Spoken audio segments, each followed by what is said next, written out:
ওকে, so last যেই দুইটা class হয়েছে আমাদের চ্যাপ্টার 6 এর উপরে, আমরা হচ্ছে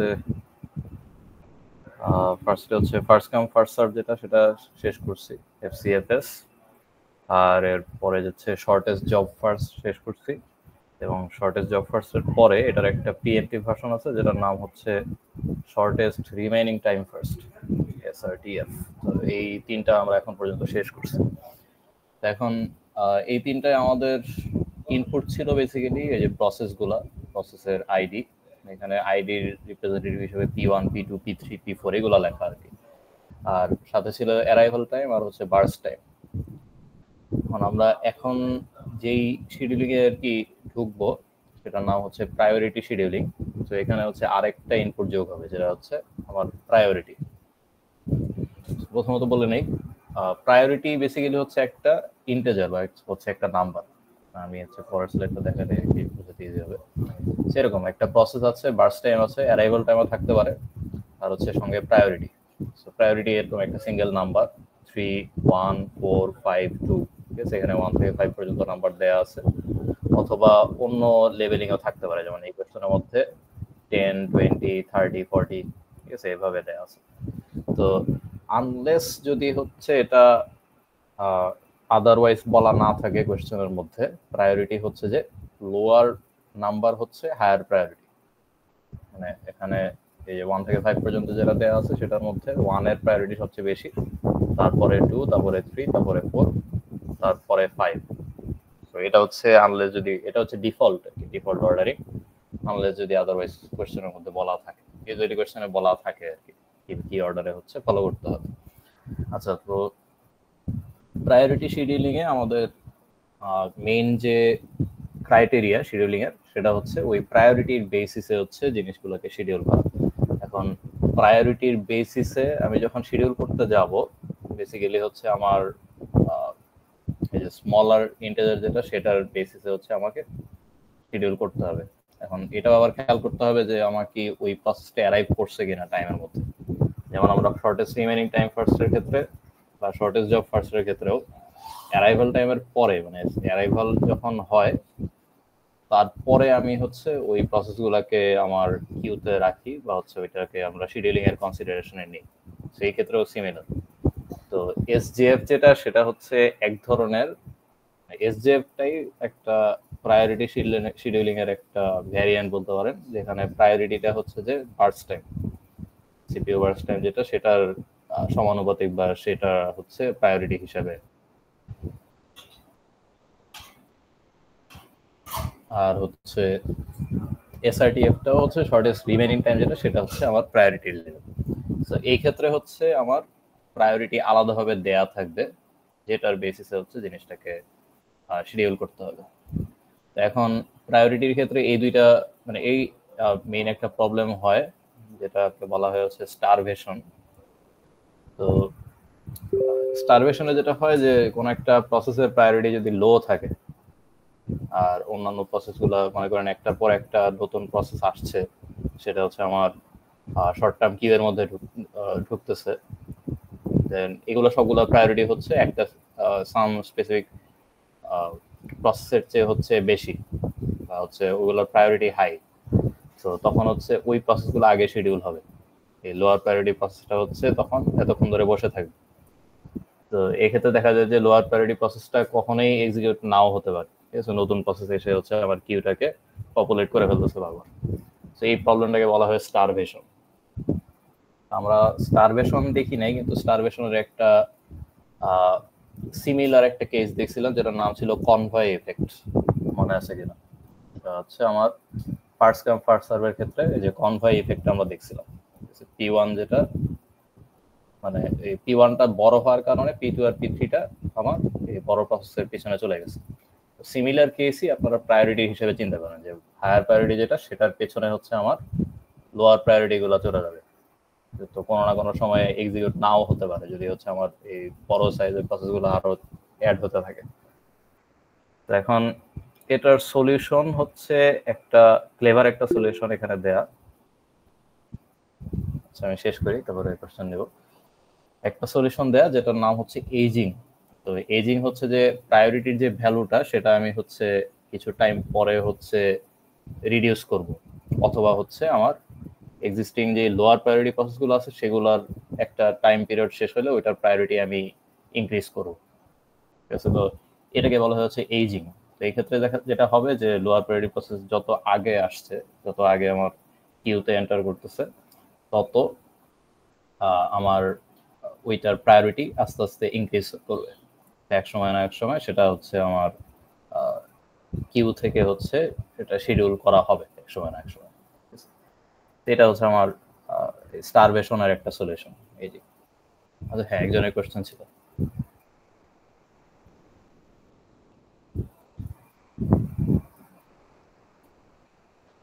কথা শুনতে পাচ্ছি না স্যার।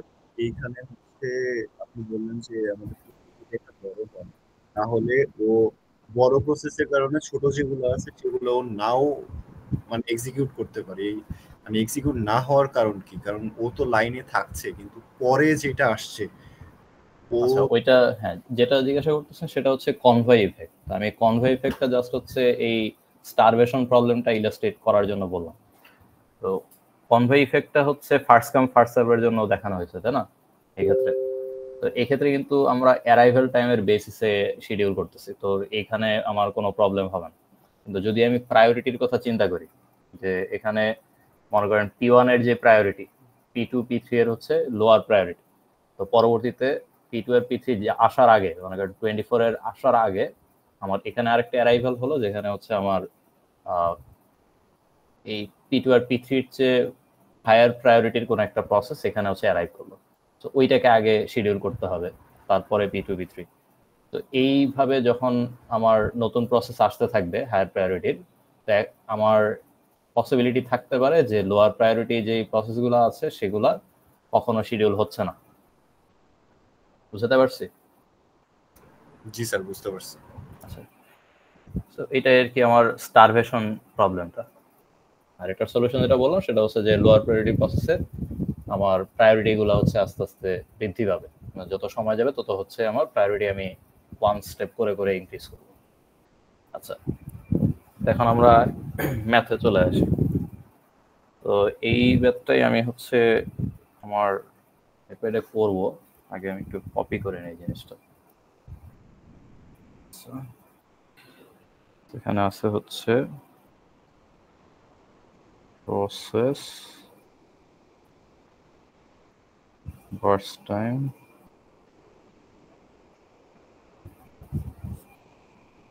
priority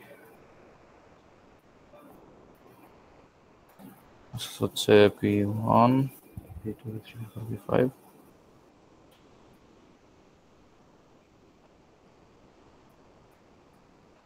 হচ্ছে 10 1 2 5 2 1 5 10 1 2 1 5 priority আছে 3 1 4 5 2 3 1 4 5 2।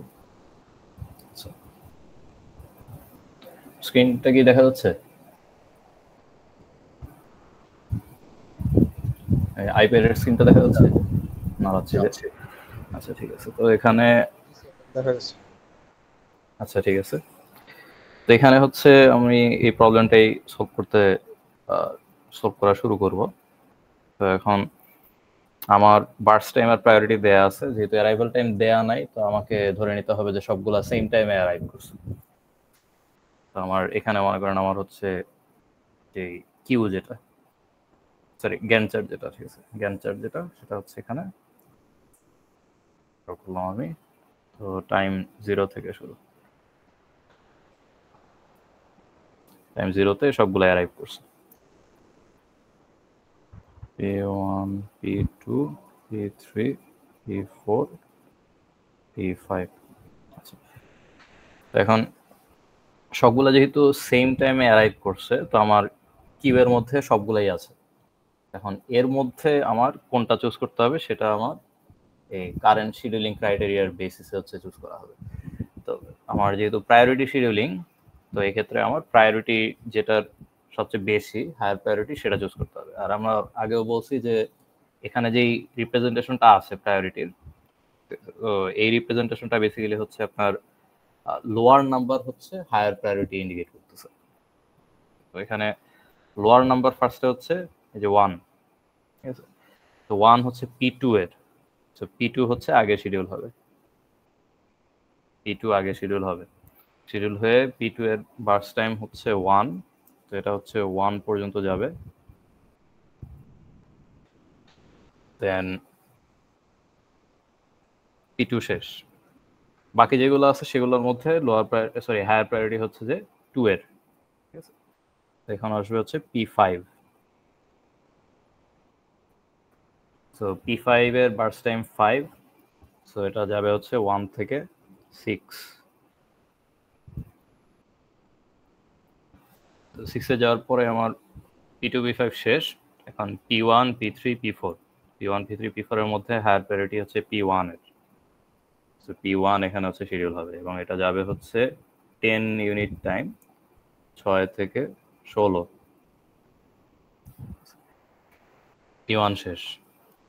দেন P3 আর P4 এর মধ্যে P3 হায়ার, এখানে P3 এর বার্স টাইম হচ্ছে 2, 18, আর বাকি থাকে যেটা সেটা হচ্ছে P4, P4 এর বার্স টাইম হচ্ছে 1, এটা বেশি বড় দিয়ে ফেলছি কিন্তু এটা হচ্ছে 1, 19, ঠিক আছে? তো এই হচ্ছে আমার শিডিউলিং। যেহেতু এখানে সবগুলা সেম টাইমে অ্যারাইভ করছে, তো এখন আসলে আমার অত বেশি কমপ্লেক্সিটি অ্যারাইভ করে নাই আমার কাছে, মানে অনেক অত বেশি কমপ্লেক্স মনে হচ্ছে না। কিন্তু যদি আমি অ্যারাইভাল টাইম যোগ করি এর মধ্যে, তাহলে আমার এটার একটু ডিফিকাল্টি বেড়ে যাবে প্রবলেমটার। আমি একটু দেই অ্যারাইভাল,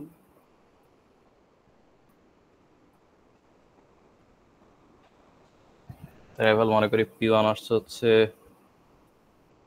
1 এ, P2 আসছে হচ্ছে 3 তে, P3 আসছে 2 তে, P4 আসছে হচ্ছে 6, P5 আসছে হচ্ছে 7, সেটা আমি অ্যারাইভাল টাইম করলাম। সো অ্যারাইভাল টাইম যেহেতু চেঞ্জ হয়ে গেছে, তো আমার গ্যান্ট চার্টটাও আবার চেঞ্জ হবে।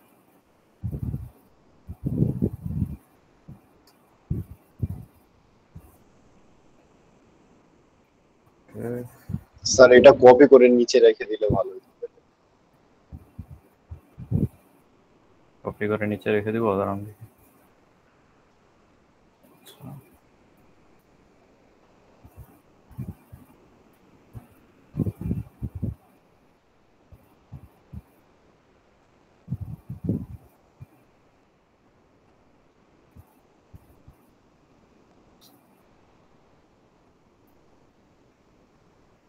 আচ্ছা এটা এখানে থাক, আমি হচ্ছে উপরেরটা কপি করে নিয়ে যাই, তাহলে ভালো হবে।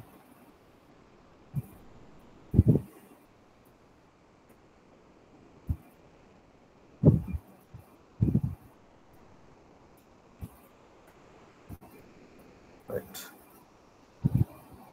এখানে যেহেতু অ্যারাইভাল টাইম ছিল না, এটা আমি এখানে মুছে দিই জিনিসটা।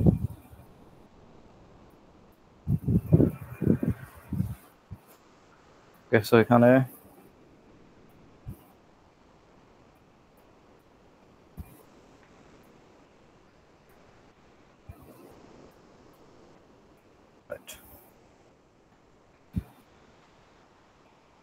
গ্যান্ট চার্ট 0 থেকে শুরু, 0-তে আমার কোনো অ্যারাইভাল হয় নাই। আচ্ছা আমি যে 0 বানাই দিই, 0-তে একটা অ্যারাইভাল হবে। হচ্ছে আমার P1 হচ্ছে 0-তে অ্যারাইভ করছে। P1 আমার 0-তে যেহেতু একটা প্রসেসই আছে, এর মধ্যে আসলে আমার কোনো শিডিউলিং এর কোনো বিষয় নেই, কারণ একটা প্রসেসকে হচ্ছে আমি যেই ক্রাইটেরিয়াই ফেলি না কেন ওইটাই হচ্ছে এক্সিকিউট হবে। তো এটার বার্স টাইম হচ্ছে 10, তো আমি এখানে P1 সরি P1 আর কি, সরি P0 লিখে ফেলেছি। P1, সো P1 হচ্ছে 10 ইউনিট পর্যন্ত সে এক্সিকিউট করবে।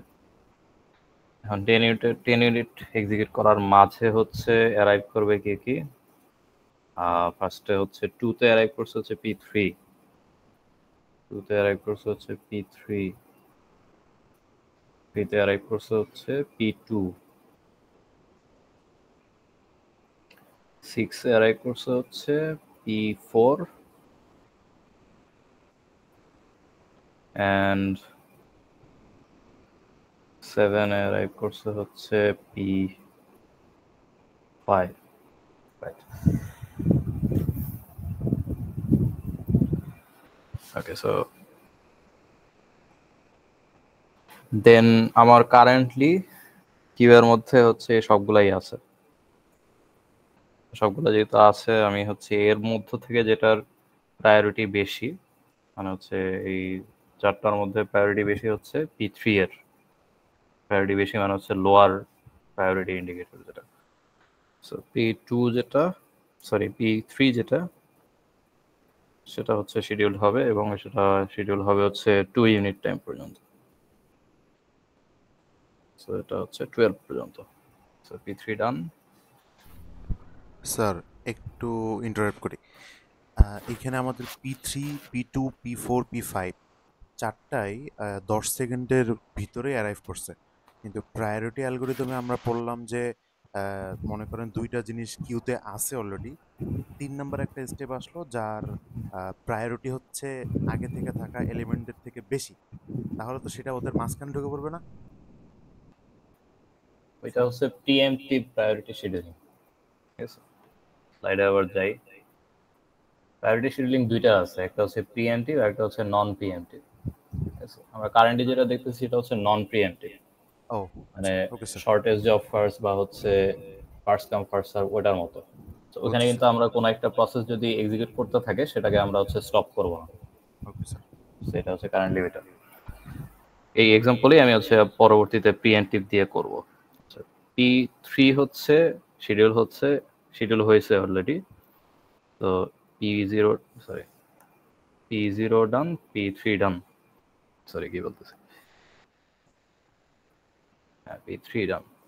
এখন P2, P4 আর P5 এর মধ্যে লোয়ার প্রায়োরিটি হচ্ছে, আচ্ছা আমি কি ভুল করলাম? না ঠিকই তো আছে, হ্যাঁ রাইট, ভুল করছি আমি, এটা হবে রাইট। এখন P3, P4 আর P5 এর মধ্যে P2 হবে। আমি অ্যারাইভাল টাইমটাকে প্রায়োরিটি ধরে ফেলছি, এটা হচ্ছে P2,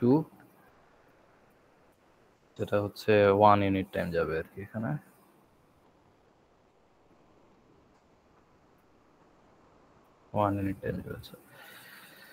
সো P1 আর P2 ডান। এখন হচ্ছে P3, P4, P5 এর মধ্যে লোয়ার প্রায়োরিটি হচ্ছে P2 এর, সরি P5 এর, এটার প্রায়োরিটি হচ্ছে 2। আচ্ছা, তো এখানে হচ্ছে P5 এক্সিকিউট করবে হচ্ছে 5 ইউনিট টাইম পর্যন্ত। 5 ইউনিট টাইম হচ্ছে 11 থেকে 16। সো P5 ডান। নাও P3 আর P4 এর মধ্যে হায়ার প্রায়োরিটি হচ্ছে P3। তো P3 এখানে আসবে, P3 এর বার্স্ট টাইম হচ্ছে 2, তো এটা হচ্ছে 16 থেকে 18 এক্সিকিউট করবে। আর হচ্ছে বাকি থেকে P4, তো P4 হচ্ছে 18 থেকে 19 এক্সিকিউট করবে। এটা হচ্ছে non preemptive priority scheduling with arrival time. এখানে আমি যে সেম প্রবলেমটা যদি করি প্রিএমপ্টিভ ভার্সন, সেটা আমি দেখবো এখন।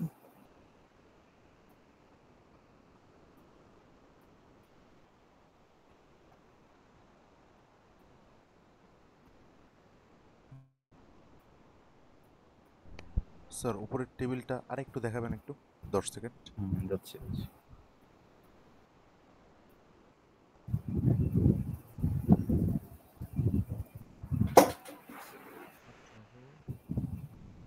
Done sir.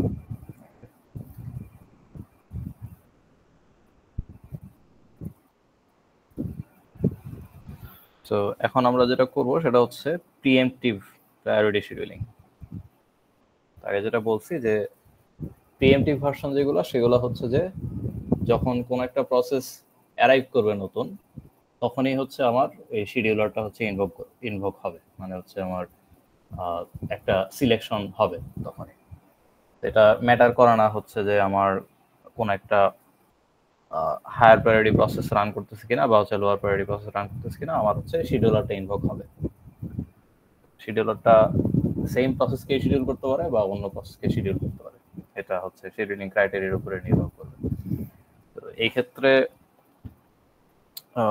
আমরা সিমিলার ওয়েতে শুরু করব, যেটা হচ্ছে P1 দিয়ে। টাইম 0-তে যেহেতু হচ্ছে শুধুমাত্র P1 আছে আমার কাছে, এখানে আমি কিউটাও আঁকি। হচ্ছে যেহেতু হচ্ছে P1 আছে আমার কাছে, P1 এর হচ্ছে আমার শিডিউল হবে, ঠিক আছে, P1 শিডিউল হবে। নেক্সট যে অ্যারাইভালটা সেটা হচ্ছে P3 এর, যেটা হচ্ছে টাইম 2-তে। টাইম 2-তে হচ্ছে P3 অ্যারাইভ করছে। তো এখন এই ক্ষেত্রে আমার হচ্ছে P1 আছে, P3 আছে। P1 এর কিন্তু আসলে যদিও সে এক্সিকিউট করছে কত 2 ইউনিট টাইম, তার রিমেনিং টাইম হচ্ছে 10-2, যেটা হচ্ছে 8। এখন এটা কিন্তু আসলে রিমেনিং টাইমটা ম্যাটার করতেছে না এখানে এই শিডিউলিং এর ক্ষেত্রে, কারণ প্রায়োরিটিটা হচ্ছে ফিক্সড। তো প্রায়োরিটি ফিক্সড হওয়ার কারণে আমার হচ্ছে P1 এর প্রায়োরিটি হচ্ছে 3, আর P3 যেটা আসছে সেটার প্রায়োরিটি হচ্ছে 4, ঠিক আছে। তো এখন 3 আর 4 এর মধ্যে, এখানে দেখে 3 আর 4 এর মধ্যে হায়ার প্রায়োরিটি হচ্ছে P1 এর, ঠিক আছে, লোয়ার নাম্বার হচ্ছে হায়ার প্রায়োরিটি। তো এখন P1 যেহেতু অলরেডি এক্সিকিউট করতেছে, সেই হচ্ছে কন্টিনিউ করবে, কারণ হচ্ছে তার হায়ার প্রায়োরিটি আছে, আমার প্রসেসর সুইচ করতেছে। তো সে হচ্ছে এক্সিকিউট করবে, আরো এক ইউনিট এক্সিকিউট করলো, কারণ হচ্ছে আমার P2 অ্যারাইভ করছে হচ্ছে 3-তে।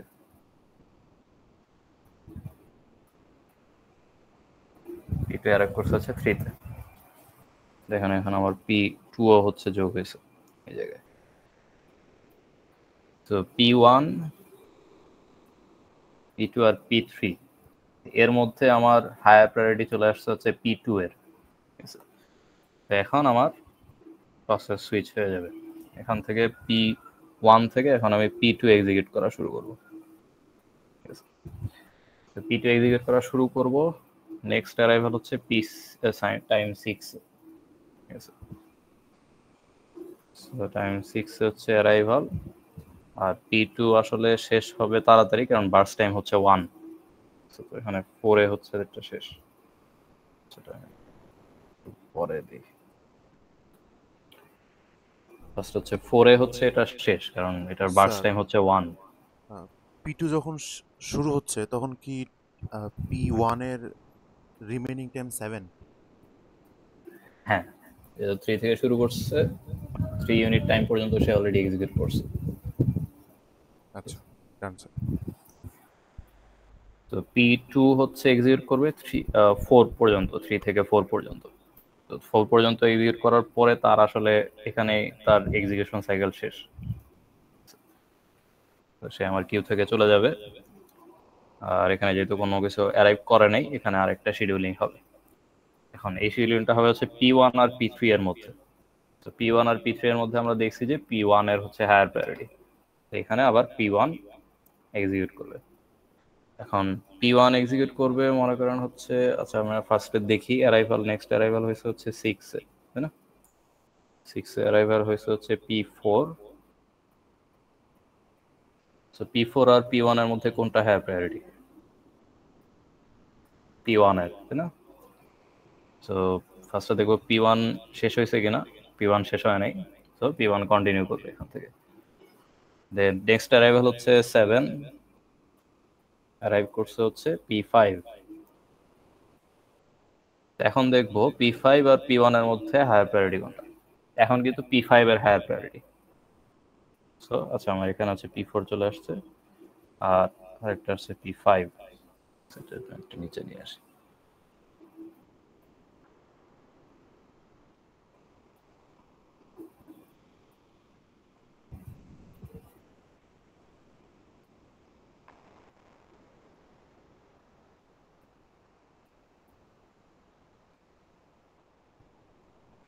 সো P5 এখানে যুক্ত হয়েছে। তো আমার P1 P3 P4 আর P5 P1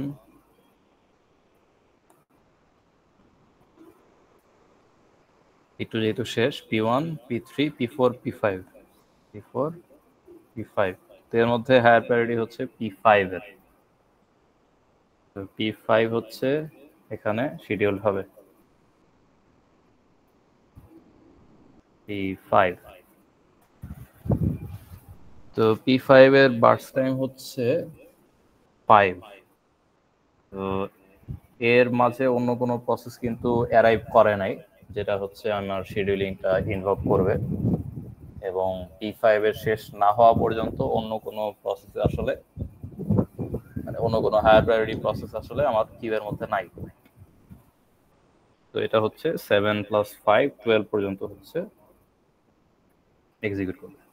এরপর হচ্ছে P5 আমার কিউ থেকে চলে যাবে, আর এটার এক্সিকিউশন শেষ।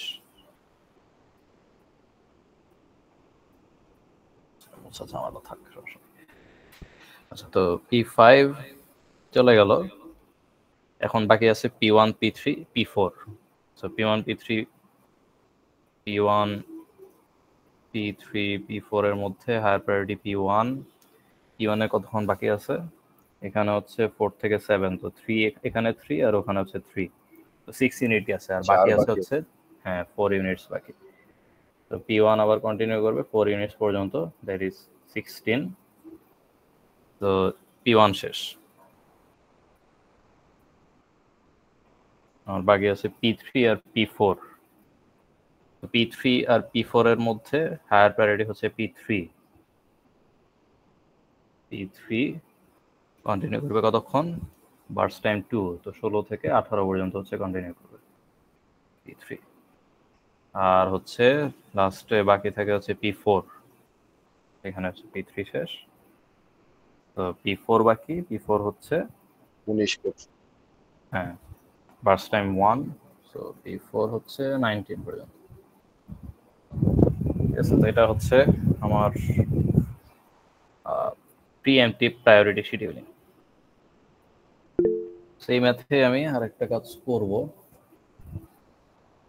হ্যাঁ বলেন, কোশ্চেন থাকলে করতে পারেন। স্যার একটা জিনিস একটু সমস্যা যে খাতায় তো আমরা বারে বারে মুছতে পারতেছি না বারবার, কোন প্রসেসের কতটুকু সময় বাকি আছে এই জিনিসটা মাথায় রাখা অসম্ভব না। পরীক্ষা আপনি বলছিলেন 7 থেকে 8টা স্টেপ আসবে, তো এইটা ট্র্যাক দেওয়া একটা ইজি ওয়ে কি স্যার? পরীক্ষার খাতায় লিখবো যেটা বলতে পারি যে হচ্ছে গ্যান্ট চার্টটা একটু বড় করে করেন, তাহলে হচ্ছে গ্যান্ট চার্টের প্রত্যেকটা টাইম স্টেপের মধ্যে এরকম ভাবে একটা কিউ এঁকে ওইখানে আপনার প্রসেসটা আর হচ্ছে remaining time, P1 remaining time যদি হচ্ছে 1 হয় তাহলে হচ্ছে 1, P2 রিমেইনিং টাইম যদি 2 হয় তাহলে 2। ঠিক আছে, এইভাবে করে হচ্ছে একটা হচ্ছে হ্যাঁ দুই কলামের হচ্ছে একটা টেবিল হচ্ছে অ্যাড করুন প্রত্যেকটা টাইম স্টেপে। স্যার এটার কি মানে এমনি কোনো ইউনিভার্সাল ওয়ে আছে নাকি আমি যদি মনে করেন যে আলাদা আলাদা কিউ না এঁকে অন্য কোনো প্রসেস মনে করেন আমার কাছে সহজ মনে হলো যে একটা টেবিল বানিয়ে ফেললাম, বড় টেবিল, ওই টেবিলের মধ্যে একটা একটা করে ট্র্যাক ডাউন রাখতেছি, তাহলে কি সমস্যা হবে? না, সমস্যা নেই। আপনার রিকোয়ারমেন্ট বেসিক্যালি গ্যান্ট চার্টটা, তো আপনি কিভাবে গ্যান্ট চার্টটা করতেছেন, মিডল স্টেপ কি সেটা ম্যাটার করে না, গ্যান্ট চার্টের আউটপুটটা সেম হতে হবে। এটাই জানার ছিল একটা। ঠিক আছে আচ্ছা, স্যার। right, তো এখন এখানে আমরা হচ্ছে আরো কয়েকটা জিনিস বের করি। তো আমরা জানি যে ওয়েটিং টাইম বলে যে একটা জিনিস আছে, ওয়েটিং টাইম, দেন হচ্ছে রেসপন্স টাইম, আর হচ্ছে turn around time.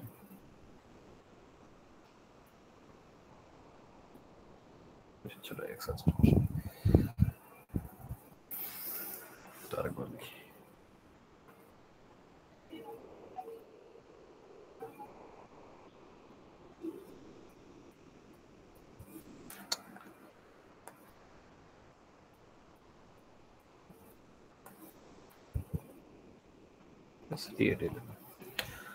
Waiting time কি হবে P1 এর? P1 হচ্ছে ফার্স্টে হচ্ছে 0 ইউনিট টাইম ওয়েট করছে, তারপরে এখানে 0 ইউনিট টাইম, এখানে হচ্ছে 1 ইউনিট টাইম, আরেকটা হচ্ছে এখানে যেটা হচ্ছে 7 থেকে 12, এটা হচ্ছে 5 ইউনিট টাইম। ঠিক আছে, 0 + 1 + 5, তো ইন টোটাল হচ্ছে 6 ইউনিট টাইম হচ্ছে ওয়েটিং টাইম। রেসপন্স টাইম হচ্ছে ফার্স্ট যে এক্সিকিউশন সেটা হচ্ছে প্রথমটা, ঠিক আছে, প্রথমটাই হচ্ছে 0। আর টার্ন অ্যারাউন্ড টাইম হচ্ছে যে আপনার ওয়েটিং টাইম প্লাস হচ্ছে আমার বার্স্ট টাইম, দ্যাট ইজ 16 গিয়ে হচ্ছে এটা শেষ হয়েছে। সেটা গেল হচ্ছে P1। P2 এর ক্ষেত্রে আমার ওয়েটিং টাইম কি হবে? P2 অ্যারাইভ করছে 3 তে এবং সে এক্সিকিউট করা শুরু করছে হচ্ছে 3 তে, তো ওয়েটিং টাইম 0, রেসপন্স টাইমও সিমিলারলি 0। টার্ন অ্যারাউন্ড টাইম হচ্ছে ওয়েটিং টাইম যেহেতু 0 আর বার্স্ট টাইম হচ্ছে 1, এখানে হচ্ছে টার্ন অ্যারাউন্ড টাইম 1। আর P3 তে আসি, P3 এর এক্সিকিউট অ্যারাইভাল হয়েছে হচ্ছে 2 তে, এক্সিকিউশন শুরু করছে হচ্ছে 16 এ গিয়ে। কি হলো?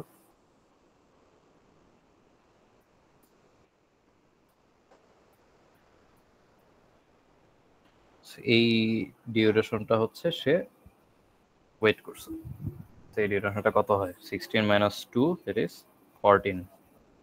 তো এটার ওয়েটিং টাইম হচ্ছে 14, এবং এর আগে যেহেতু কোনো এক্সিকিউশন হয় নাই, তো আমার রেসপন্স টাইমও হচ্ছে 14 ইউনিটস।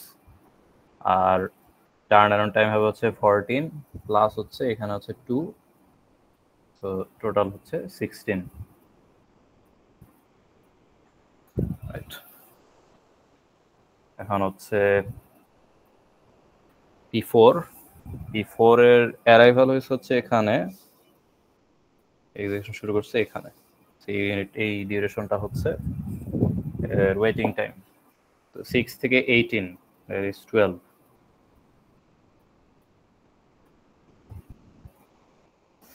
12 মিনিটস টাইম, আর এখানে হচ্ছে 1 unit time. So waiting time 12, response টাইমও 12, আর টার্ন অ্যারাউন্ড টাইম হচ্ছে 12 + 1, দ্যাট ইজ 13। P5 যেটা, P5 এর ক্ষেত্রে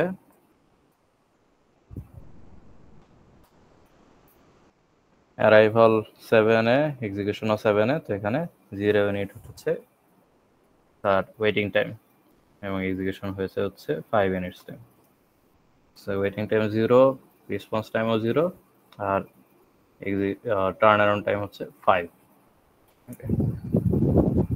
সেরকম সিম্পল স্টেপস। এখন এখানে আমরা দেখতে পারতেছি যে আমার লোয়ার প্রায়োরিটি দুইটা প্রসেস, ঠিক আছে, P3 আর P4। তো P3 আর P4 এর ওয়েটিং টাইম দেখেন 14 আর 12, এগুলো বেসিক্যালি হচ্ছে হাইয়েস্ট। তো কম্পেয়ার টু আচ্ছা P1 এর আসলে ওয়েটিং টাইম 6, কিন্তু P1 আসলে আমার 6 ইউনিট টাইমের পরেও সে হচ্ছে বেসিক্যালি 0 ইউনিট টাইমে এসে রেসপন্স দিতে পারছে, আর তার যেহেতু বার্স্ট টাইম বড়, তার টার্ন অ্যারাউন্ড টাইমটা বেশি আসছে। কিন্তু এই দুটার বার্স্ট টাইম ছোট, তারপরেও তাদের 16 ইউনিট টাইম আর 13 ইউনিট টাইম হচ্ছে লাগছে। এই যে আমার যে লোয়ার প্রায়োরিটি প্রসেসগুলো হচ্ছে অনেক পিছনে পড়ে যাচ্ছে, লোয়ার প্রায়োরিটি প্রসেসের জন্য ওয়েটিং টাইম অনেক বেশি হয়ে যাচ্ছে। তো এটা হচ্ছে একটা প্রবলেম প্রায়োরিটি শিডিউলিং এর। এটা যদি চিন্তা করেন যে হচ্ছে এই যে P3 আর P4 যে এখানে এক্সিকিউট হচ্ছে, এর আগে যদি হচ্ছে মনে করেন অন্য কোনো প্রসেস অ্যারাইভ করতে থাকলো, ঠিক আছে,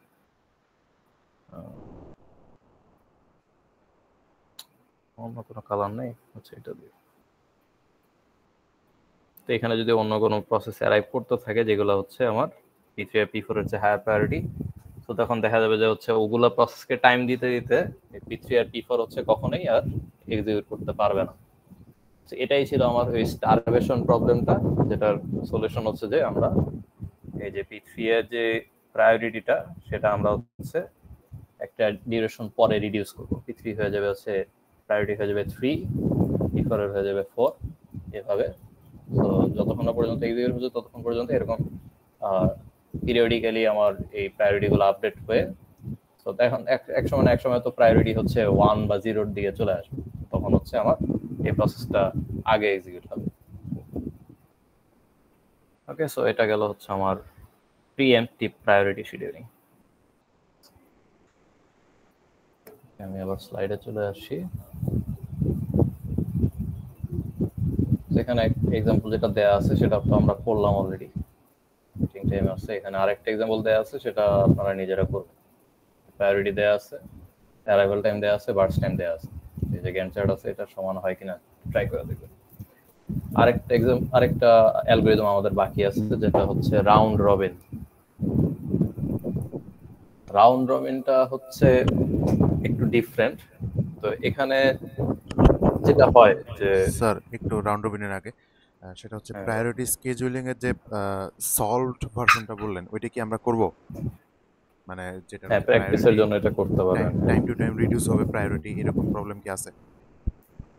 আচ্ছা, ওগুলা মানে ওই টাইপের প্রবলেম আসলে দিবে না, কারণ এই ডিউরেশনটা আসলে বেশ হাই। মানে এখানে আপনারা হচ্ছে মনে করেন 12 পর্যন্ত যাচ্ছে, তাই না?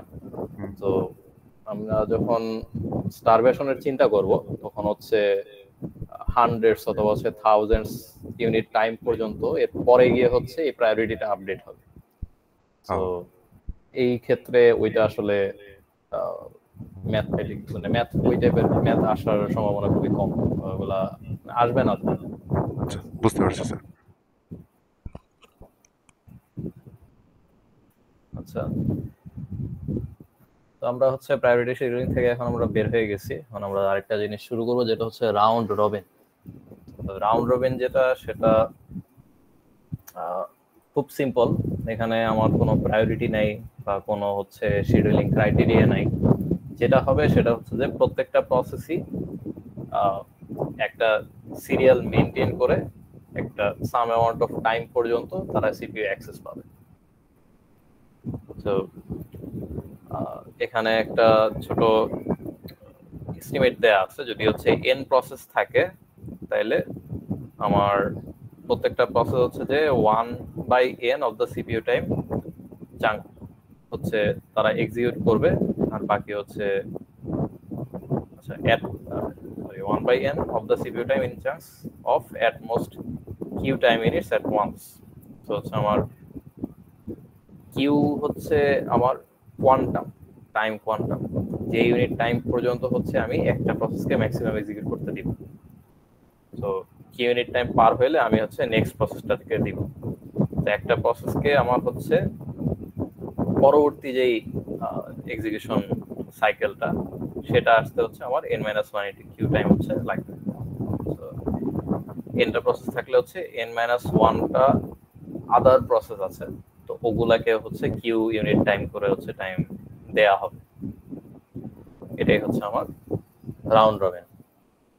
তো এই ম্যাথটাই আমরা হচ্ছে করবো রাউন্ড রবিন দিয়ে। তো এটা হচ্ছে রিকল করতে পারেন যে এটা আমরা এফসিএফএস এর ক্ষেত্রে এই ম্যাথটাই দেখছিলাম। এখানে হচ্ছে রাউন্ড রবিন শুরু করে আমি একটু লিখে নিই। রাউন্ড রবিন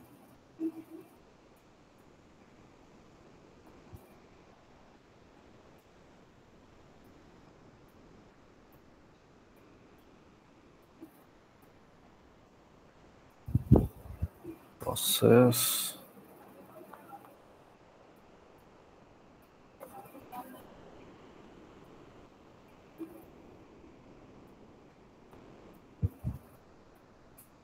হচ্ছে P1 P2 P3 first time হচ্ছে 24 3 3। তো এখানে যে টাইম কোয়ান্টামটা দেখতেছেন, এটা হচ্ছে কোশ্চেনে দেয়া থাকবে যে হচ্ছে কিউ এর ভ্যালু কত, কারণ এটা ছাড়া কিন্তু আসলে করতে পারবেন না। আচ্ছা, কিউ এর ভ্যালু কিভাবে বের করে সেটার একটা এস্টিমেট আছে পরবর্তীতে, তো সেটা আমরা পরে আসবো, আগে আমরা একটা ম্যাথ করে ফেলি এটা। আচ্ছা, তো এখানে আমার আচ্ছা কিউ ইকুয়ালস টু 4 লিখে দিলাম।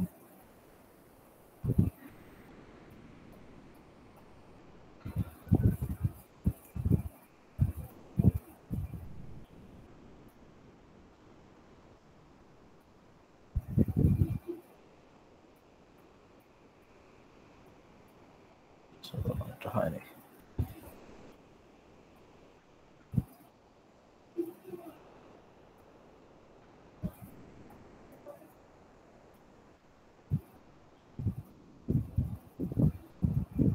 আচ্ছা, এত বড় অবশ্য লাগতো না। তো এখানে যেহেতু অ্যারাইভাল টাইম দেওয়া নাই, আমরা ধরে নিচ্ছি যে সবাই 0-তে অ্যারাইভ করছে। P1, P2, P3। তো এখন 0-তে অ্যারাইভ করার পরে আমার রাউন্ড রবিনটা হচ্ছে বেসিক্যালি যে কোনো অর্ডার হতে পারে। তো ইউজুয়ালি আমরা হচ্ছে ফার্স্ট কাম ফার্স্ট সার্ভ বা হচ্ছে যেটা মানে যেই সিরিয়ালে দেয়া আছে সেই সিরিয়ালে আমরা কন্টিনিউ করি। তো কিউ যেহেতু 4, আমার হচ্ছে একটা প্রসেসকে আমি ম্যাক্সিমাম 4 ইউনিট টাইম পর্যন্ত এক্সিকিউট করতে দিব। ঠিক আছে, এই যে কিউ এর হলো যেটা, সেটা হচ্ছে আমার এখানে ইউনিট। তো প্রথমে আমার P1 এক্সিকিউট করতে হচ্ছে 4 ইউনিট পর্যন্ত। এরপরে হচ্ছে নেক্সট যেটা, সেটা হচ্ছে P2। সেখানে হচ্ছে একটা ট্রিকি বিষয়, ম্যাক্সিমাম আমি হচ্ছে 4 ইউনিট টাইম পর্যন্ত এক্সিকিউট করতে দিব, কিন্তু P2 এর আমার পার্স টাইম কিন্তু হচ্ছে 3, যেটা হচ্ছে কিউ এর চেয়ে কম। এটা হচ্ছে যখন 3 ইউনিট টাইম শেষ হবে, তো 4 + 3 হচ্ছে 7 ইউনিট টাইম যখন শেষ হবে, তখনই হচ্ছে আমার নেক্সট যে প্রসেসটা সেটা শিডিউল হবে। এখানে কোনো আইডল টাইম থাকবে না। তো নেক্সট হচ্ছে P3, যেটারও আমার ফার্স্ট টাইম হচ্ছে 3, তো এটা হচ্ছে 10 পর্যন্ত এক্সিকিউট করবে। এখন P1 কিন্তু এটা আমার শেষ হয়েছে, এটা আবার শেষ হয়েছে, আবার সিরিয়ালি হচ্ছে P1 এর কাছে আসার কথা। তো P1 হচ্ছে আবার এক্সিকিউট করবে। ঠিক আছে, P1 শেষ করি, তারপরে আসতেছি। P1 এক্সিকিউট করবে। তো এখানে কিন্তু আমার P2 আর P3 কিন্তু শেষ। তো আমার শুধুমাত্র P1 একটা প্রসেসই আছে আমার কিউবের মধ্যে। তো ওই প্রসেসটাই হচ্ছে আমার শেষ পর্যন্ত এক্সিকিউট করবে। তো এটা অ্যাকচুয়ালি হচ্ছে আমাকে, যদিও আমি জানি যে হচ্ছে অন্য কোনো প্রসেস নাই, তারপরে আমার প্রত্যেকটা কোয়ান্টাম ওইভাবে হচ্ছে লিখে দিতে হবে। এখানে P1, এখানেও P1। আচ্ছা, 24 তো অনেকগুলো চলে আসবে, তাই না? 10 থেকে 14, 14 থেকে হচ্ছে 18, 18 থেকে হচ্ছে 22, 22 থেকে হচ্ছে 26, 26 থেকে হচ্ছে 30, 1 হয়েছে না? এখানে হচ্ছে হ্যাঁ 30। তো এইভাবে হচ্ছে আমার লিখতে হবে জিনিসটা। আচ্ছা হ্যাঁ, একজনের কোয়েশ্চেন ছিল। স্যার, এইটার ক্ষেত্রে আমাদের কোনো আইডিয়াল থাকতে পারবে না, নাকি শিডিউলিং এর এই পুরোটা প্রসেসে কখনো কোনো আইডিয়াল থাকবে? আইডিয়াল বলতে মানে স্যার, এইখানে ধরেন এই যে 4 এর পরে 3 ঘর ওর হচ্ছে বাস টাইম, ও 3 ঘর পার হইলো, তাহলে এখানে ওর মানে অ্যালোকেট ছিল 4 ঘর পর্যন্ত। এইটাতে তো বুঝলাম যে ওর হচ্ছে 3 ঘর হয়ে ও সাথে চলে গেছে, মানে পরের স্টেপে আবার চলে গেছে প্রসেসে। কিন্তু আগে আমরা যে শিডিউলিং গুলো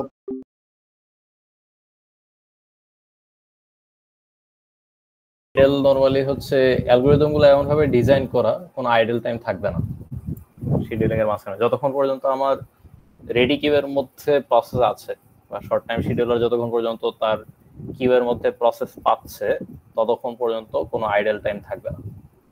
আইডল টাইম তখনই যখন হচ্ছে আমার এই আমার যে কিউটা, রেডি কিউটা, সেখানে যদি কোনো প্রসেস না থাকে, তখনই হচ্ছে আমার সিপিইউ আইডল থাকবে। তো মানে স্যার সিপিইউটা এরকম যে এই 7 পর্যন্ত ও হচ্ছে P2 আসছে, কিন্তু P3 ততক্ষণই অ্যারাইভই করে না, সেক্ষেত্রে ততক্ষণ ও বসে থাকবে, মানে এটার ক্ষেত্রে না আগের গুলোর ক্ষেত্রে?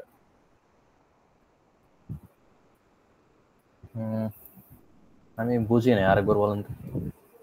মানে স্যার, উপরে আমরা ফার্স্ট এর যে উদাহরণগুলো দেখলাম সেইগুলোর ক্ষেত্রে যদি বলি, প্রিমিটিভ বা আগের গুলা। আচ্ছা, আমি একটু যাই তাহলে উপরে। জি স্যার। এটার ক্ষেত্রে হ্যাঁ, এটা স্যার, এটাতে স্যার ধরেন হচ্ছে এই P5, এটা তো প্রায়োরিটি আছে, এটা তো আগেই ঢুকে গেছে। নন প্রায়োরিটি যেটা আছে সেইগুলোর ক্ষেত্রে আমাদের এই 10 পর্যন্ত হচ্ছে P1 প্রসেস হচ্ছে এখন। আচ্ছা হ্যাঁ, 10 পর্যন্ত P1 প্রসেস হচ্ছে। হ্যাঁ, P2 র প্রায়োরিটি ধরেন পরেরটা, কিন্তু P2 ততক্ষণ অ্যারাইভই হয় না, সেক্ষেত্রে কি ওইটুকু টাইম আইডিয়াল থাকবে? হ্যাঁ, ওইটুকু টাইম আইডল থাকবে। আচ্ছা, বুঝতে মানে আমাদের যদি হাতে আমার কিউয়ের মধ্যে যদি কোনো প্রসেস না থাকে, মনে করেন এই যে এখানে যে প্রসেসগুলো এগুলো হচ্ছে অ্যারাইভ করে নাই, ঠিক আছে, P1 শেষ হয়ে গেছে কিন্তু এগুলো অ্যারাইভ করে নাই, এগুলো মনে করেন এখান থেকে অ্যারাইভ করা শুরু করছে। এইটুকু পোর্শন হচ্ছে আমার, ওইটুকুতে কি স্যার আইডিয়াল লিখে দিব? হ্যাঁ এইটুকু পোর্শন হচ্ছে আইডিয়াল থাকবে। মানে আইডিয়াল লিখবেন বলতে হচ্ছে যে মনে করেন এই যে এই পোর্শনটা কোনো প্রসেস লিখলেন না, ঠিক আছে, মানে কিছুই লিখলেন না এই জায়গায়, তাহলে বুঝে নিব হচ্ছে এটা হচ্ছে আইডিয়াল। বুঝতে পারছি। ঠিক আছে।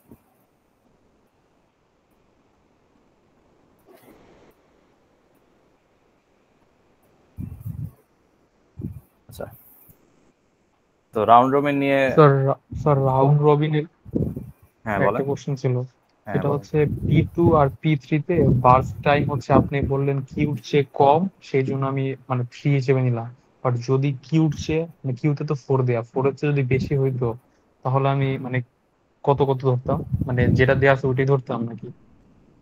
মনে করেন এটা হচ্ছে 3 না হয় এখানে আছে হচ্ছে 5, ঠিক আছে, ধরলাম আর কি, এখানে আমি ওইটা আবার জি লিখলাম। স্যার।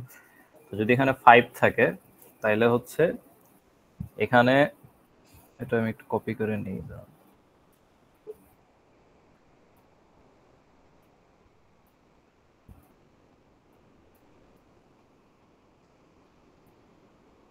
তাহলে যেটা হবে P2 এখানে হচ্ছে 7 পর্যন্ত না গিয়ে P2 হচ্ছে 4 পর্যন্ত এক্সিকিউট করবে, মানে হচ্ছে 4 + 4 8 পর্যন্ত এক্সিকিউট করবে।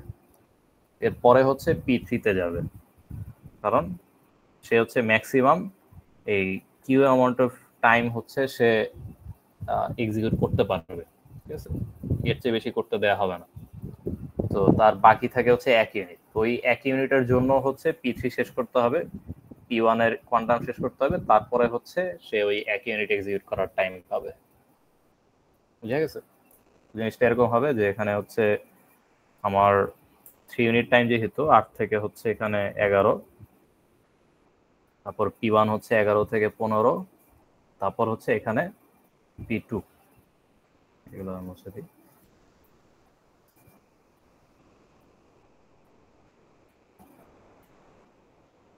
এখানে হচ্ছে 11 থেকে 4 ইউনিট 15, সরি, তো 15 থেকে হচ্ছে P2 এর যে রিমেনিং 1 ইউনিট টাইম সেটা সে হচ্ছে এখানে এক্সিকিউট করবে।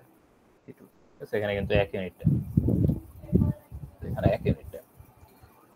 এরপরে হচ্ছে P2 শেষ, P3 ও এখানে শেষ, বাকি থেকে হচ্ছে P1। তো P1 হচ্ছে তখন আবার 16 থেকে 20, 20 থেকে হচ্ছে 24,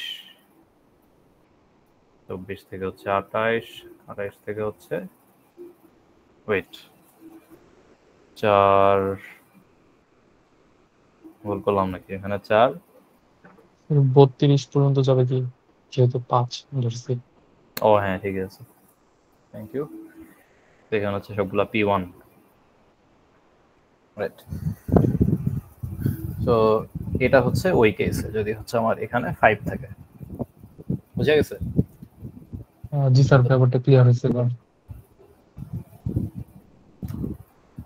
আর কোনো কোশ্চেন আছে?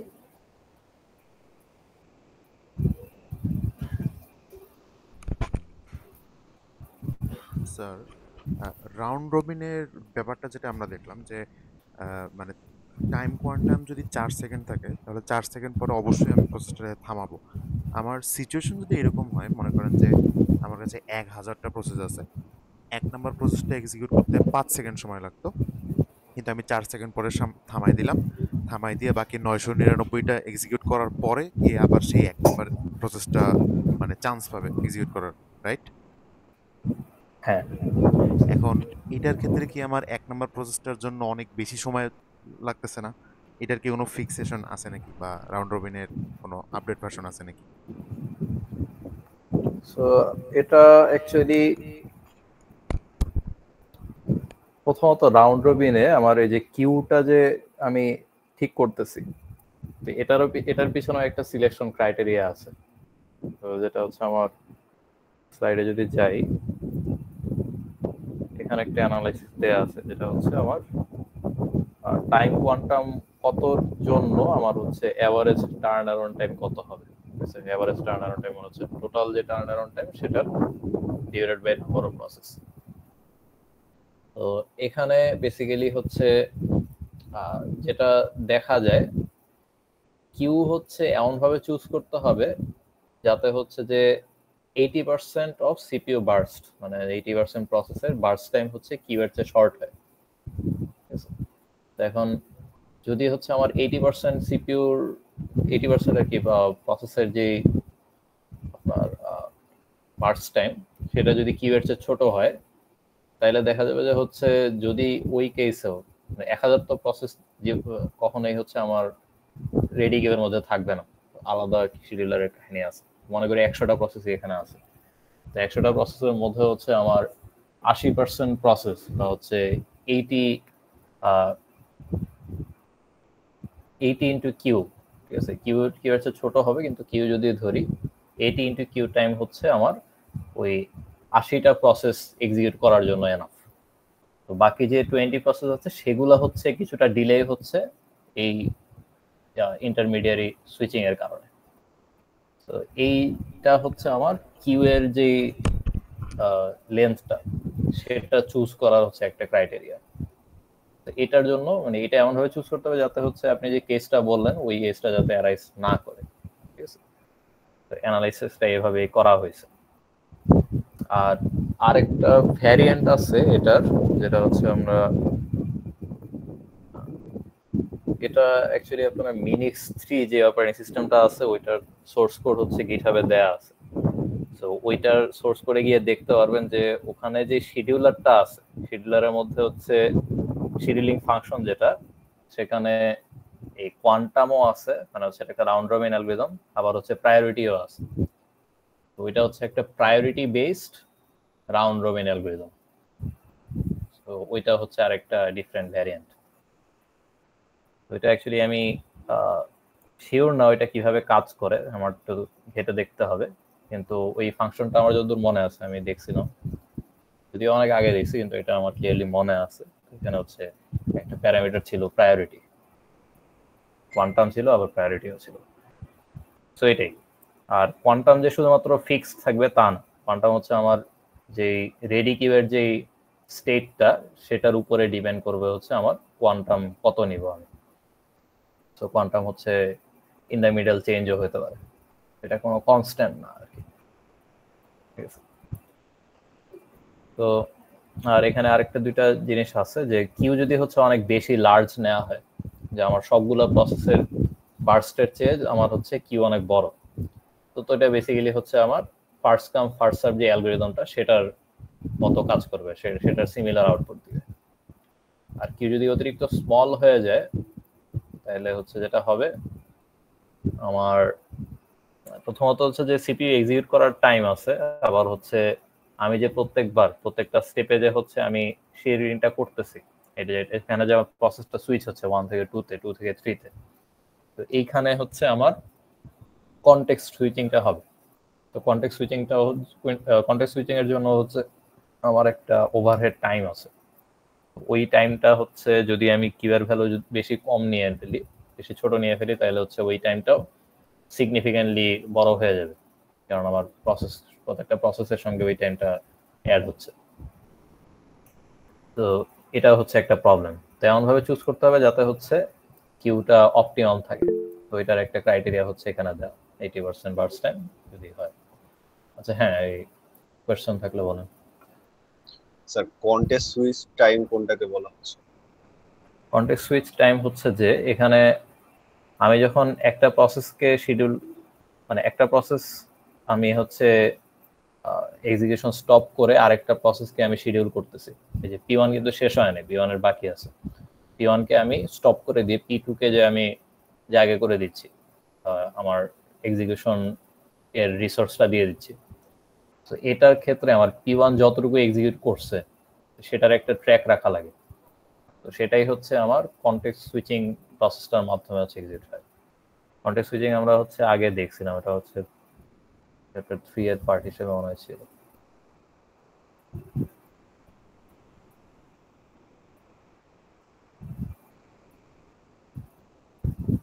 এই যে এটা হচ্ছে কনটেক্সট সুইচিং P0 থেকে P1 এ। তো এখানে যেটা হয় যে P0 যেটা, সেটার যে পিসিবি ব্লকটা, সেটার মধ্যে হচ্ছে কারেন্ট যে এক্সিকিউশন স্টেপ সেগুলা সেভ থাকে।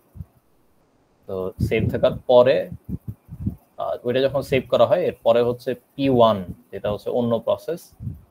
তো ওইটার যে স্টেটগুলো সেগুলো হচ্ছে ওই P1 এর যে পিসিবি এন্ট্রিটা আছে ওইটা থেকে লোড করা হবে। এখন এখানে দেখবেন যে হচ্ছে ওই ইউনিট অফ টাইম যেখানে হচ্ছে আমার এই যে পিসিবি 0-র মধ্যে ভ্যালুগুলো সেভ করা হচ্ছে আর পিসিবি 1 থেকে হচ্ছে ভ্যালুগুলো লোড করা হচ্ছে। তো এই যে ডিউরেশনটা, এর মধ্যে আমার সিপিইউটা কিন্তু আইডেল থাকতেছে। সিপিইউটা আইডেল থাকার কারণে হচ্ছে আমার এই যে ডিউরেশনগুলা, ঠিক আছে, এই ডিউরেশনগুলা হচ্ছে অ্যাড হবে। This will add up and in the long run this might have significant effect on the total turnaround time or the total execution time. Sir আগে যে ডায়াগ্রামটা দেখালেন ওইটা কি তাহলে বলা যায় যে একটা প্রিমিটিভের ডায়াগ্রাম আকারে, মানে ওইটা এটা একটা হ্যাঁ, প্রিমিটিভ যেভাবে এটা কাজ করছে হ্যাঁ প্রিএমটিভ এর ক্ষেত্রেই হচ্ছে এটা আসবে, কারণ হচ্ছে প্রিএমটিভ ছাড়া একবার কিন্তু আইডেল হচ্ছে প্রসেস, আবার এক্সিকিউট। হ্যাঁ প্রসেস সুইচ হচ্ছে না। একটা প্রসেস কিন্তু শেষ হওয়ার মধ্যে যদি হচ্ছে এই সুইচিংটা ঘটে, তখনই হচ্ছে আমার এই কনটেক্সট সুইচিংটা অ্যাপ্লাই হবে।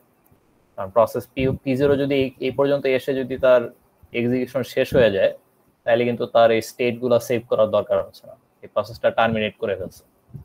টার্মিনেট করলে হচ্ছে পিসিবি এন্ট্রিটা ডিলিট করে ফেলবে। সেটাই হচ্ছে আমার ডিফারেন্স।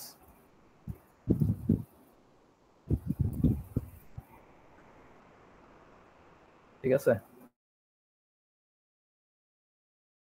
আর এই চ্যাপ্টার থেকে থিওরি বলতে হচ্ছে এই যে এগুলো আলোচনাই হচ্ছে মেইনলি থিওরি পার্ট। তো এটা হচ্ছে বইয়ে একটা আলোচনা করা আছে এটা নিয়ে, ওইটা আপনারা পড়ে নেবেন এখান থেকে।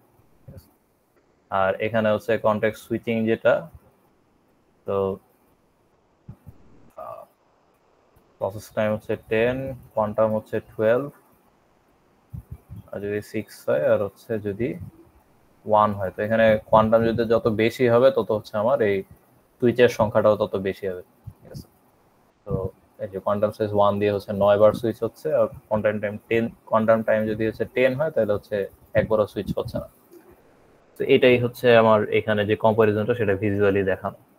আর এটাই হচ্ছে একটা অ্যানালাইসিস দেয়া আছে এখানে, যে কোনো একটা কেস, যেখানে কেস যেটা সেটাও দেয়া আছে। ঠিক আছে। তো এটাই হচ্ছে আমার আপাতত আপনাদের মিডের সিলেবাসে পর্যন্ত।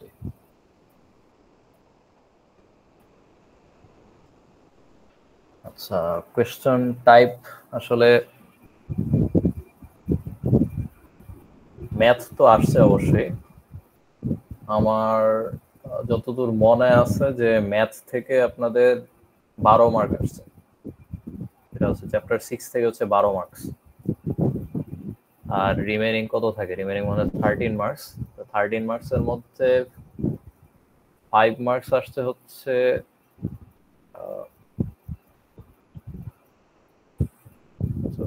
1-2 থেকে, চ্যাপ্টার 1 আর চ্যাপ্টার 2 থেকে হচ্ছে 4 মার্কস করে, আর চ্যাপ্টার 3 থেকে হচ্ছে 5 মার্কস। এটাই চ্যাপ্টার 1, 2, 3, 1 থেকে হচ্ছে 4 মার্কস, 2 থেকে 4 মার্কস, 3 থেকে 5 মার্কস, আর চ্যাপ্টার 6 থেকে হচ্ছে 12 মার্কস। 12 মার্কস অ্যাকচুয়ালি থিওরি সহ,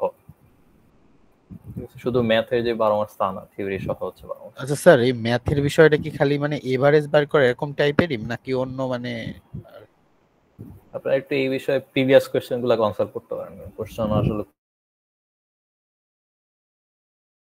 দেখলে একটু আইডিয়া পাবেন কিরকম কোশ্চেন আসে। স্যার আরেকটা হলো আমাদের কুইজে যেমন দিয়েছিলেন চাইল্ড প্রসেস, স্যার ওইগুলো কি মানে ওইভাবে কি প্র্যাকটিস করব মিডের জন্য? ফর্ক আসলে আসছে কিনা আমাদের ক্লিয়ারলি বলে নাই, মানে এক্স্যাক্টলি কোন কোশ্চেন আসছে সেটা বলার নিয়ম নেই।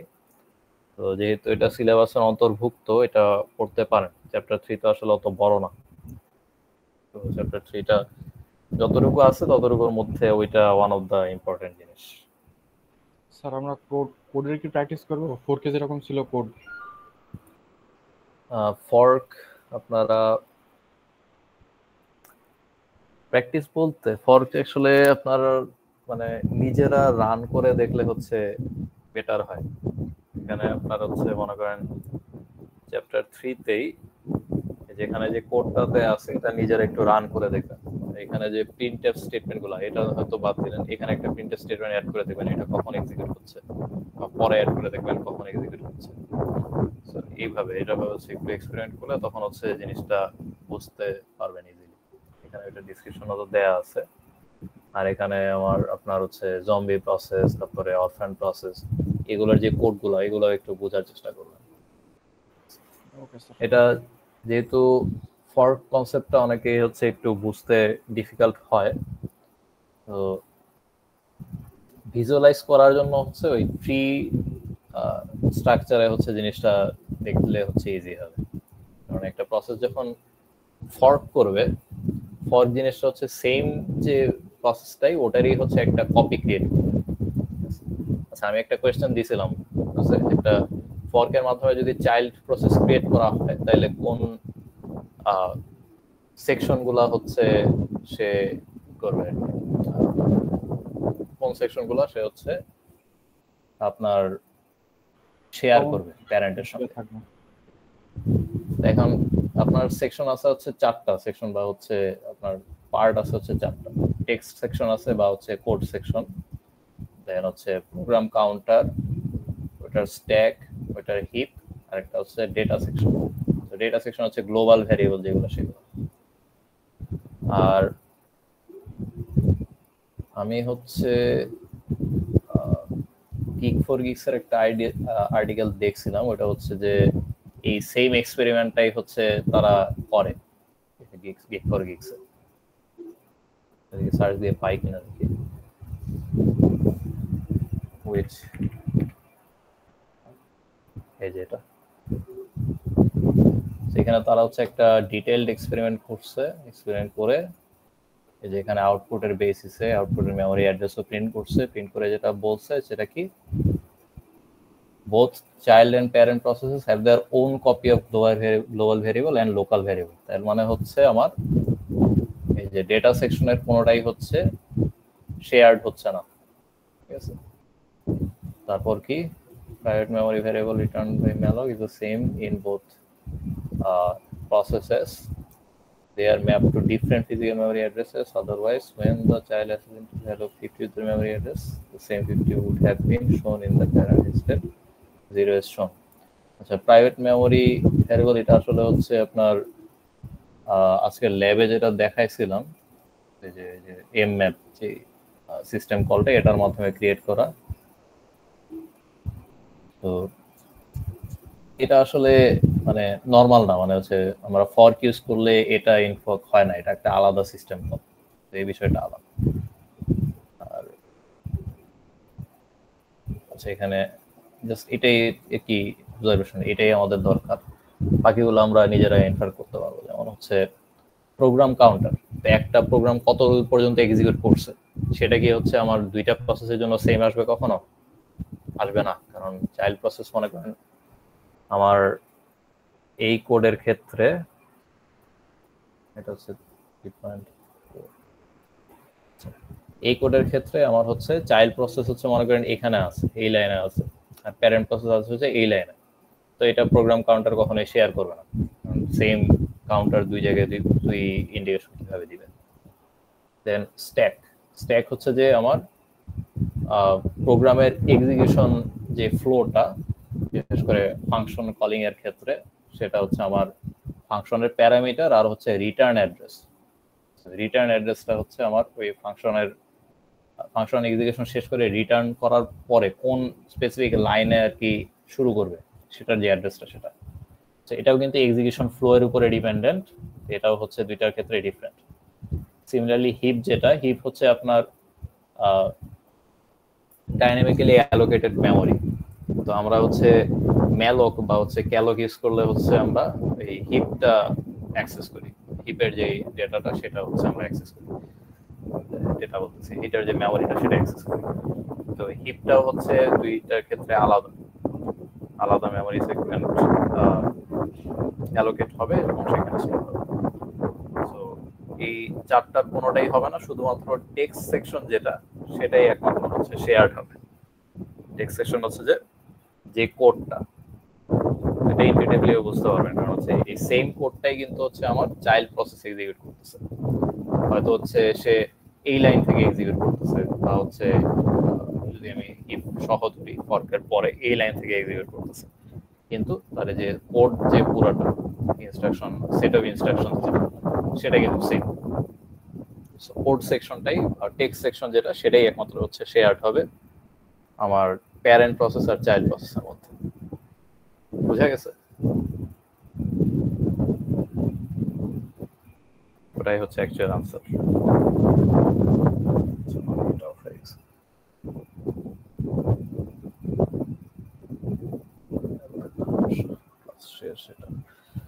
ঠিক আছে, তো এটা নিয়ে আসলে ওইটা অত ডিফিকাল্ট কোনো কোয়েশ্চেন ছিল না, ওইটা লিখলেই হয়তো।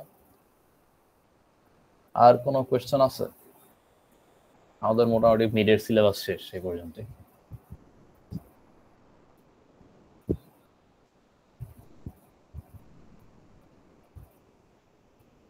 ঠিক আছে, ভালো মতো পড়াশোনা করেন। শনিবারের ক্লাসটা নেওয়া পসিবল না, কারণ এটা আমাদের যেই ক্লাবের যে প্রোগ্রাম সেটা কন্টিনিউ করবে সারাদিনে। তো আমি ওইদিকে ব্যস্ত থাকবো, বা হচ্ছে আবার কন্টেস্টও আছে। প্রোগ্রামটা কোথায় হবে? প্রোগ্রাম এখন দুইটা প্যারালালি রান করবে, একটা হচ্ছে আপনার সিটিএফ কম্পিটিশন আর একটা হচ্ছে এই ওয়ার্কশপ। তো কম্পিটিশনটা হবে হচ্ছে লাইব্রেরিতে হচ্ছে কি কর্নার জানি বলে ওটাকে, আমি লেআউটটা সম্পর্কে অত পরিচিত না। তো ওইখানে হচ্ছে যে কম্পিটিশনটা সেটা অ্যারেঞ্জড হবে, আর ওয়ার্কশপ যেগুলো হবে সেগুলো হচ্ছে আইসিএইচ নিউজপেপার জোনে মনে হয়। আমি শিওর না, এটা কি জানি একটা নাম বললো, লাইব্রেরি গেলেই বোঝা যাবে জিনিসটা। আপনারা কেউ ওয়ার্কশপে রেজিস্টার করছেন? ওয়ার্কশপ বা হচ্ছে কম্পিটিশন? স্যার ওয়ার্কশপে করছি স্যার।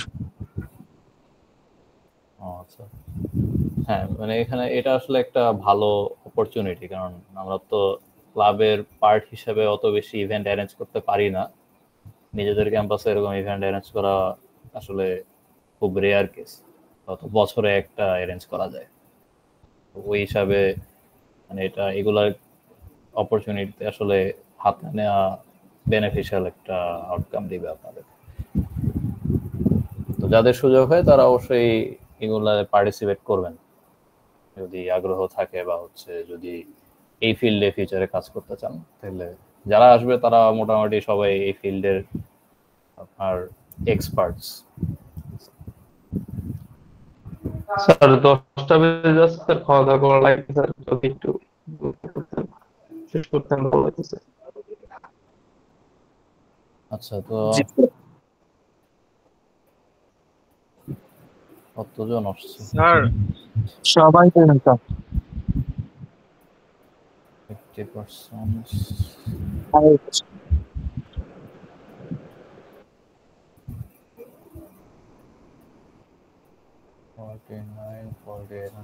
ঠিক আছে, আজকে তাহলে সবাই প্রেজেন্ট, মোটামুটি সবাই আছে।